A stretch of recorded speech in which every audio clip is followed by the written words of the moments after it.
Assalamualaikum warahmatullahi wabarakatuh. Tapi pun hari ini kita akan bahas tentang aspek silvikultur atau budidaya repong damar yang kita mulai dari kegiatan pembibitan, pemanenan, pemeliharaan, dan penanaman. Itu yang dilakukan dalam budidaya untuk pohon apa aja ya. Kemudian untuk CPMK pada kali ini adalah mahasiswa dapat mengetahui tentang definisi repong damar, struktur dan fungsi repong damar, dan juga mengetahui bagaimana proses terbentuknya repong damar. Kemudian adapun sub CPMK adalah mahasiswa dapat menjelaskan mengenai aspek silvikultur repong damar. Apakah budidaya dan silvikultur itu sama apa tidak? Kita mengetahui bahwa silvikultur dalam bahasa Latin dari kata-kata silva dan cultura. Silva itu adalah hutan, kemudian cultura adalah memelihara. Artinya bahwa silvikultur merupakan ilmu pembinaan tentang hutan. Artinya sebetulnya silvikultur ya sama dengan budidaya. Silvikultur atau budidaya ini adalah praktek pengendalian proses permudahan, penanaman, pertumbuhan, komposisi, kesehatan, dan juga kualitas suatu hutan demi mencapai aspek-aspek ekologi dan ekonomi yang diharapkan. Kemudian aspek silvikultur dalam bahasa Inggris silviculture ini adalah ilmu dan seni untuk membangun, memelihara, dan mempermudah hutan guna memperoleh hasil hutan secara lestari dengan memperhatikan aspek biofisik dan sosial. Itu mengenai pengertian silvikultur dalam bahasa Inggris silviculture. Ini adalah gambar repong damar. Contohnya adalah bahwa repong damar hutanku masa depanku, itu kata mereka. Kenapa dikatakan masa depanku? Karena dengan adanya kelestarian repong damar itu menjadi masa depan bagi mereka. Kalau repong damar itu tetap lestari, tetap ada, berarti itu untuk masa depan masyarakat Kurisana. Kemudian bagaimana taksonomi dari damar mata kucing? Kita mengetahui bahwa kalau untuk tumbuhan itu biasanya digunakan istilah regnum, bukan kingdom. Kingdom itu untuk hewan biasanya, karena bahasa Indonesianya kingdom itu kan kerajaan. Kemudian regnumnya adalah plantae, kemudian divisio spermatophyta, subdivisio angiospermae, kemudian kelasnya Dicotyledone, kemudian subkelas Dialipetalae, ordo Guttiferales, kemudian ada yang menyatakan Thales.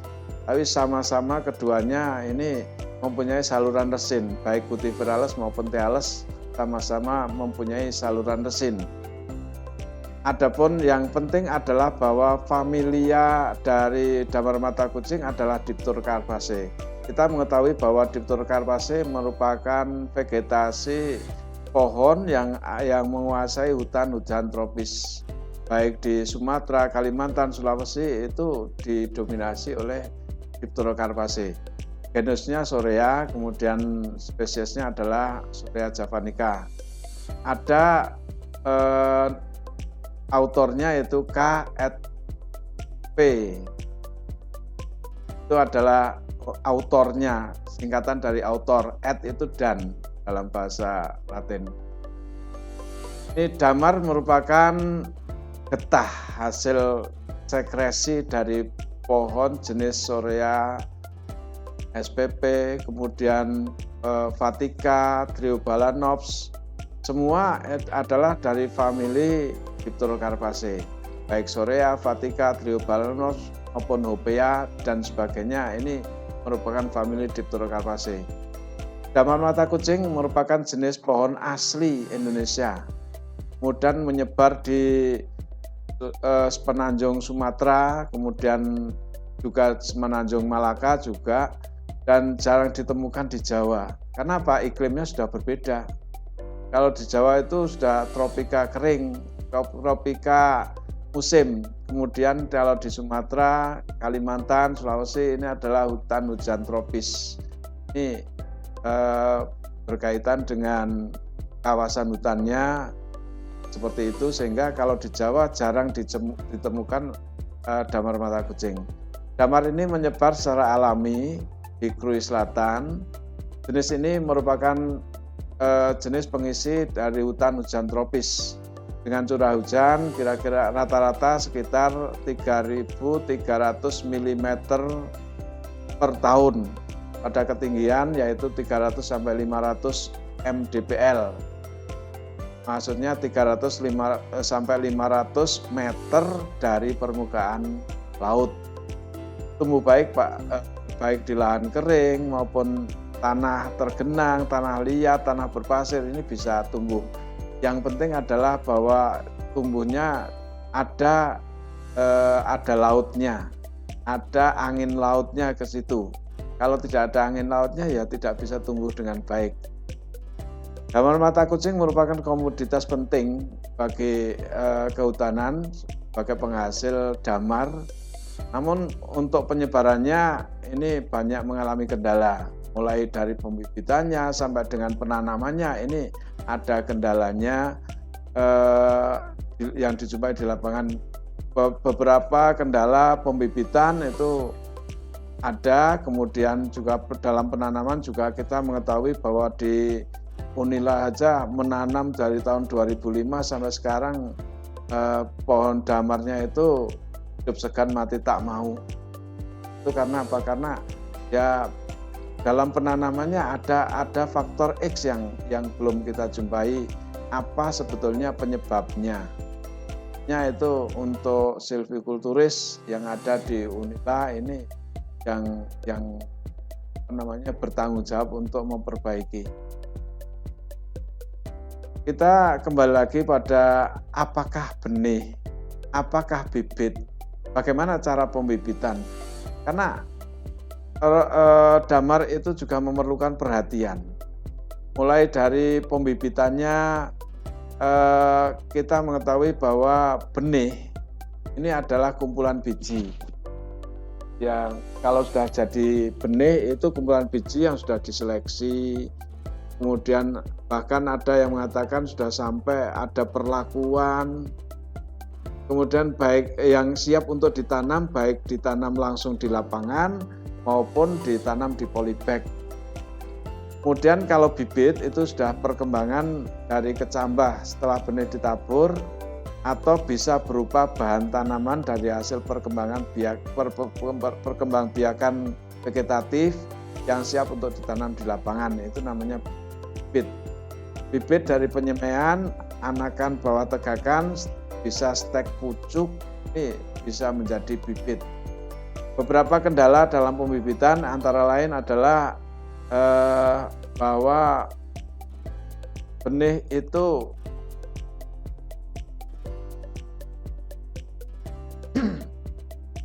dalam penyediaan benih kita mengetahui bahwa benih itu ada di dalam buah, tetapi karena tipe buah dari damar itu adalah buah keras sehingga biasanya tidak dipecah. Kenapa tidak dipecah? Karena buahnya sudah keras. Dan yang menjadi kendala adalah bahwa damar itu berbuahnya 5 tahun sekali. Walaupun tiap tahun ada yang berbuah tapi tidak serentak. Serentaknya itu 5 tahun sekali. Kemudian buah itu bersayap. Kalau sayap aslinya adalah 5. Tapi kemudian karena masuk dalam Dipterocarpaceae, maka sayap yang berkembang itu tinggal 2. Walaupun kemudian yang 2 itu kelihatan lebih panjang daripada yang lain, tetapi tetap 5-5-nya itu yang berasal dari kelopak bunga itu tetap berkembang semuanya. Kemudian yang kendala yang lain adalah bahwa buah itu banyak disukai bajing. Sehingga kalau ke sana ya banyak dijumpai ada tupai yang memakan buah damar itu. Kemudian yang tidak kalah pentingnya adalah bahwa biji damar itu bersifat rekalsitran. Rekalsitran itu artinya tidak bisa disimpan. Kalau disimpan maka viabilitasnya biasanya menurun. Jadi disimpan seminggu mungkin masih bisa bertahan. Tapi kalau disimpan sampai 1 bulan itu akan hilang. Viabilitasnya itu akan hilang. Sehingga kalau di semai misalnya jumlah 100 mungkin hanya berkecambah berapa buah aja. Nggak sampai puluhan. Lain dengan kalau langsung dari pohonnya begitu langsung kemudian disemai maka hampir 100% itu bertambah. Dan kalau ada yang belum mengetahui bagaimana gambar buahnya atau bibitnya, ini bisa dilihat. Ini adalah buah dari damar yang bisa dilihat dari gambar. Kemudian ini adalah tanaman muda damar yang belum banyak penyakitnya, masih segar. Kalau sudah berpenyakit maka banyak bermunculan seperti kanker-kanker yang ada pada batang itu. Selanjutnya kemudian bagaimana pembibitan secara vegetatif dan bagaimana pembibitan secara generatif. Kalau pembibitan dengan stek itu pilihlah stek yang bersifat ortotrop. Ortotrop itu yang tegak lurus ke atas, yang tidak ke samping. Sebab kalau ke samping itu dikhawatirkan nggak tumbuh ke atas, tapi tumbuhnya ke samping. Kemudian kalau memungkinkan itu pangkal batangnya yang di stek itu dicelupkan atau direndam di dalam hormon penumbuh akar. Kenapa hormon penumbuh akar? Karena itu untuk memacu bertumbuhnya akar. Kemudian kalau sudah diberi direndam dalam hormon, kemudian ditanam dalam polybag. Itu steknya ditanam di polybag. Kemudian polybag itu diletakkan di bawah sungkup plastik, jangan langsung dibuka. Kalau langsung dibuka nanti malah mati. Maka kemudian dinaungi dengan bisa naungan buatan, bisa naungan bawah tegakan juga boleh. Tapi yang penting bahwa bibit itu tidak terbuka. Kemudian ada yang kedua adalah pembibitan dengan menggunakan biji. Kalau biji ini langsung ditanam di lapangan, ini posisi sayap itu ada di bawah. Posisi sayap ada di bawah sehingga nanti akan tumbuh akarnya. Kemudian pucuknya itu akan tumbuh. Tapi kalau posisinya terbalik, ini bisa akarnya memutar dulu. Makanya jangan sampai terbalik. Kemudian benih dimasukkan dalam kalau benih ini langsung disemai, itu biasanya kalau benih yang kering itu rendam dulu di dalam air mengalir. Kenapa harus air mengalir? Karena biar yang hormon-hormon yang bersifat penghambat itu bisa larut. Kalau sudah mengalir dalam air, kalau tergenang itu biasanya kemudian warnanya menjadi merah atau menjadi kecoklatan. Itu yang bisa menghambat perkecambahan. Maka kemudian biasanya di air yang mengalir. Kemudian setelah itu ditiriskan, setelah 48 jam kemudian ditiriskan sampai berkecambah. Setelah keluar akarnya lalu dipindahkan ke polybag dengan media topsoil. Kenapa topsoil? Karena di topsoilnya di bawah tegakan itu harapannya sudah ada mikorizanya. Karena dengan adanya mikoriza maka jamur-jamur yang lain itu akan mati karena diserang oleh mikoriza itu. Kemudian setelah itu polybagnya ya ditempatkan di tempat yang ternaungi, jangan langsung dibuka. Jadi bibit itu masih perlu naungan.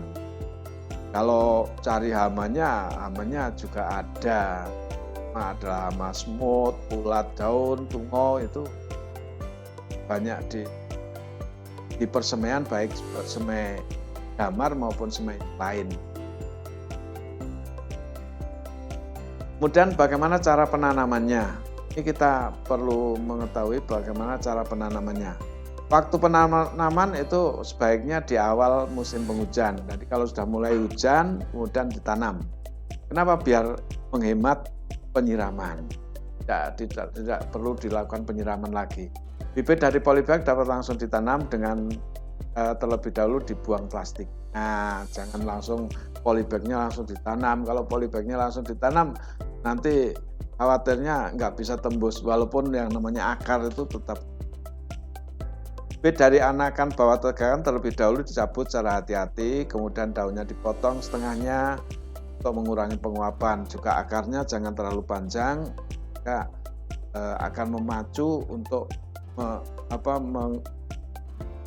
mengeluarkan akar lateral. Akar lateral itu yang kemudian akan mencari seresah-seresah yang ada permukaan itu. Kemudian bibit yang ditanam itu diberi ajil, itu sebagai tanda bahwa di situ ada tanaman. Kemudian penanaman di lapangan masih perlu naungan, sama dengan di persemaian juga perlu naungan. Kemudian pembukaan naungan itu secara bertahap, jangan langsung dibuka, tapi secara bertahap sedikit, nah lama-lama akan terbuka semua. Karena damar pada waktu sudah waktunya dibuka, belum dibuka, itu akan terhambat pertumbuhan. Kemudian jarak tanamnya itu bisa 7 x 7 meter atau 10 x 10 meter, semua menyesuaikan. Karena sekarang yang ada adalah penyulaman saja. Di pohon-pohon yang sudah mati diganti dengan pohon yang hidup, yang baru. Kemudian lubang tanam kalau bisa ya 20 x 20 x 20. Jadi panjang lebar 20, kemudian dalamnya juga 20 cm. Itu apa? Untuk mempersiapkan agar bibit itu bisa tumbuh dengan. Kemudian pemeliharaan yang dilakukan adalah mulai dari penyiangan, penyulaman, pemupukan, itu jika diperlukan. Kalau tidak diperlukan, maka tidak dilakukan pemupukan. Kemudian kalau dalam pertumbuhan berikutnya adalah pemangkasan. Kenapa perlu dipangkas? Karena kalau terlalu lebar di bawah, kemudian sudah tumbuh tunas di bawah, ini pertumbuhan ke atasnya akan terhambat. Bagaimana orang dulu menanam damar itu? Kita perlu mengetahui ini bagaimana proses orang dulu menanam damar itu. Tahun pertama pembukaan dan pembakaran vegetasi yang ada, lalu dilakukan penanaman padi, gogo, sayuran dan sebagainya. Kemudian tahun kedua penanaman padi dan juga menanam ada lada, kopi. Di antara tanaman padi itu namanya padi gogo, itu padi di lahan kering, bukan di lahan basah seperti sawah, tapi di lahan kering. Dan tahun ketiga sampai dengan ketujuh penanaman anakan beberapa jenis buah-buahan di sela kopi. Sela kopi itu ditanam beberapa jenis buah-buahan dan juga anakan damar itu juga ditanam juga di sini. Panen kopi dimulai pada tahun keempat, tidak lebih dari 3 atau 4 tahun. Sedangkan lada itu sampai dengan 12 atau 13 tahun. Tahun ke-8 itu untuk kopi atau ke-15 untuk lada itu sampai dengan 15 sampai 20 tahun itu untuk lada. Sampai dengan 15 sampai 20 tahun itu biasanya ladang ditinggalkan. Sehingga ladang ditinggalkan, pohon damarnya yang tumbuh berkembang di antara kopi dan lada yang sudah mulai rusak. Nah, penyadapannya itu pada tahun ke-20 sampai dengan 25 itu penyadapan pedamar itu.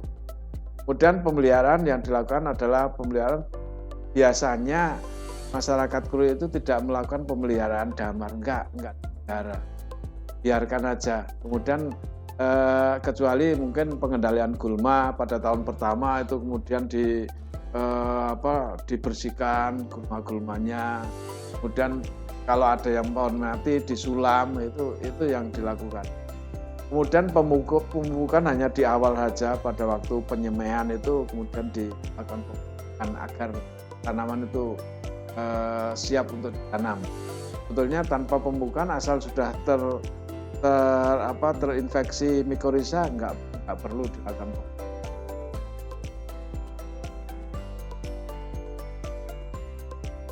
Kemudian batang yang sudah dipanen dibuat takikan melingkar. Yang pertama-tama dua sisi, kemudian setelah itu baru 4 sisi. Jangan sampai lebih dari 4 sisi, nanti khawatirnya patah. Kalau sudah patah nggak bisa dipanen lagi. Kemudian resin damar itu akan keluar dari takikan itu. Takikan itu lubang segitiga pada pohon damar itu. Kemudian untuk pemanenan itu pada takikan itu kemudian menggunakan patil atau kampak kecil. Sedangkan untuk pengamanan dalam pemanenan itu digunakan ambon, itu untuk yang terbuat dari rotan yang dianyam untuk melindungi badan pemanjat agar tidak sampai jatuh. Itu tentang pemanenan. Saya kira untuk aspek budidaya atau aspek silvicultur cukup sekian. Nah, kita lanjutkan pada kesempatan yang lain. Jadi saya cukupkan sekian. Assalamualaikum warahmatullahi wabarakatuh.